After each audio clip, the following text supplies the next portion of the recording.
My ex tried to cheat. It didn't work out for him though. After some time my ex would sleep with his phone in his pocket. Weird red flag, but I never said anything.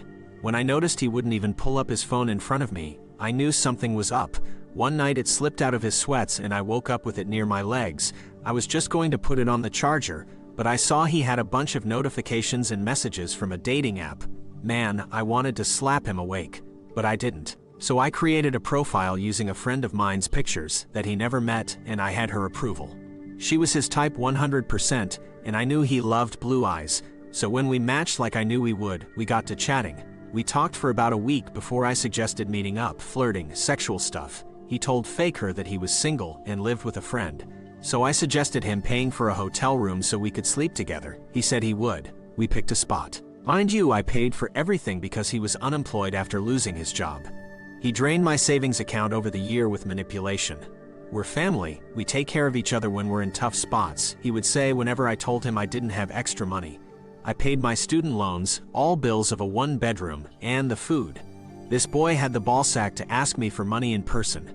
That his mom's birthday was coming up and he wanted to buy her something nice, so I gave him $50, just because it was hilarious at this point.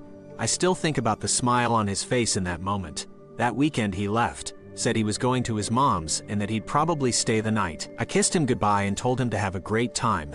Then I packed all of his stuff and left it outside. I live in a US city, so it went fast. Got the locks changed.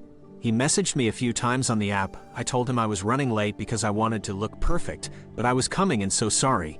My friend also sent me some sexy pictures to send him that didn't fully include her face. She's a real one.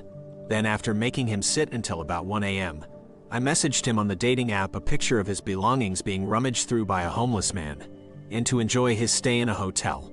As soon as my phone rang, I blocked his number and went to bed. He was outside of my door the Monday I came home from work, ugly, crying, begging, telling me he was homeless and had nowhere to go.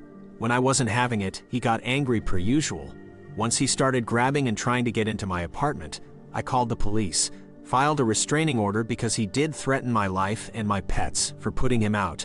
Found out he ended up moving a few hours away where his only family is and has a job. Hopefully he learned something.